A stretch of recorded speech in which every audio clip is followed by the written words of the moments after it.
خالد بن ولید بڑے خاندانی آدمی تھے. غزوہ احد میں مسلمانوں کو شکست دلوانے والے کون تھے پتہ ہے آپ کو؟ خالد بن ولید. کتنا اسلام کو نقصان پہنچایا انہوں نے.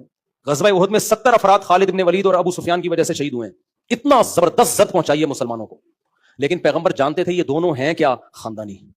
سمجھ رہے ہو؟ یہ دونوں ہیں کیا بھائی؟ یہ نقصان بھی انہوں نے اس لیے پہنچایا کہ اپنی قوم سے وفا کی ہے, اپنی قوم کی طرف سے لڑنے آئے تو میدان جنگ میں فرار نہیں ہوئے. دشمنی ہے تو دشمنی بھی کیسے جی جان سے کرنی ہے, اس میں منافقت نہیں کرنی. 2 نمبر آدمی نہ ادھر کا ہوتا ہے نہ ادھر کا ہوتا ہے. تو خالد بن ولید آئے, کتنا شدید نقصان پہنچایا. صلح حدیبیہ میں جب مسلمانوں نے صلح کی ہے, جنگ کو ٹالا ہے, تو خالد بن ولید بھی تھے مشرکین کی سائڈ پہ. آپ صلی اللہ علیہ وسلم نے بھانپ لیا کہ یہ ہے تو کافر, لیکن اس طرح کے خاندانی لوگ اگر مسلمان ہو جائیں تو فائدہ کس کو ہے؟ اسلام. ایک منافق ہو رہے تھے مسلمان غیر خاندانی. یہودیوں میں بہت سے تو خاندانی تھے, بہت سے 2 نمبر قسم کے لوگ تھے, لالچی لوگ. مسلمان ہو گئے, ان کو پتا تھا ادھر کچھ ہمیں بینیفٹس مل رہے ہیں, انہوں نے تو اسلام کو بدنام کرنا تھا.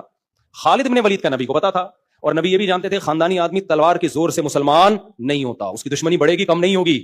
سمجھ رہے ہیں؟ تو نبی صلی اللہ علیہ وسلم نے خالد بن ولید کو پیغام بھیجا.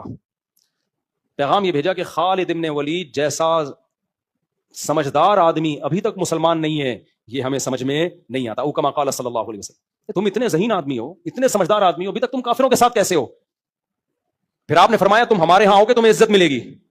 تو خالد بن ولید کے دل میں یہ بات گھر کر گئی, کیونکہ خاندانی آدمی کو آپ رسپیکٹ دے کے تو بہت کچھ کروا سکتے ہو, ذلیل کر کے غیر خاندانی ہوتا ہے نا, اس کو آپ جتنا ذلیل کرو گے نا وہ اتنا آپ کو عزت دے گا, ٹھیک ہے نا. جتنی گالیاں دو گے آپ کو اتنا رسپیکٹ کرے گا. وہ عزت دار آدمی کہتا ہے بھائی عزت سے تو 1 لاکھ روپے بھی تو مجھ سے لے لے, بدماشی سے نکال کے دکھا دے تو, ٹھیک ہے نا, یہی کرے گا نا وہ. کیا خیال ہے؟ عزت سے تو مانگنا ہے تو مانگ لے بھائی, میں دے دوں گا تجھے, اور اگر تو 2 نمبر ہی کر رہا ہے تو پھر کر کے دکھا لے, وہ یہی کرے گا نا.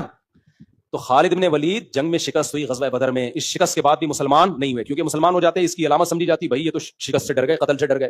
تو نبی صلی اللہ علیہ وسلم نے صلح حدیبیہ میں آپ کو پیغام بھیجا کہ تم اتنے سمجھدار ہو اور تم ابھی تک غیر مسلموں کے ساتھ ہو. تو وہ ان کے دل میں یہ بات اثر کر گئی, آئے اسلام قبول کیا. کتنے لوگوں کو اشکال ہو سکتا تھا بھائی یہ تو وہی ہیں جنہوں نے ہمارے 70 افراد شہید کروا دیے, نبی صلی اللہ علیہ وسلم کے چچا حضرت حمزہ کو شہید کروا دیا, تو ہم نہیں ان کا اسلام مانتے. نا نا نا نا نا بھائی, جب کنورٹ ہو گیا تبھی نبی نے فرمایا جاہلیت میں جو بہتر تھے اسلام میں بھی وہی بہتر ہیں. تو خالد بن ولید ایسا جب اسلام لائے ہیں نا تو پھر کیا وفا کر کے دکھائی ہے انہوں نے, کیا صاحب رومیوں سے لڑے ہیں اور پوری زندگی میدان جنگ میں, اور کہتے ہیں میں نے کوئی موقع ایسا نہیں چھوڑا شہادت کا میدان جنگ میں جہاں مجھے پتا تھا کہ یہاں گھمسان کی جنگ میں گھسوں گا تو شہید ہوں گا, وہاں گیا ہوں پھر بھی شہید نہیں ہوا, میں ایسے لڑے ہیں.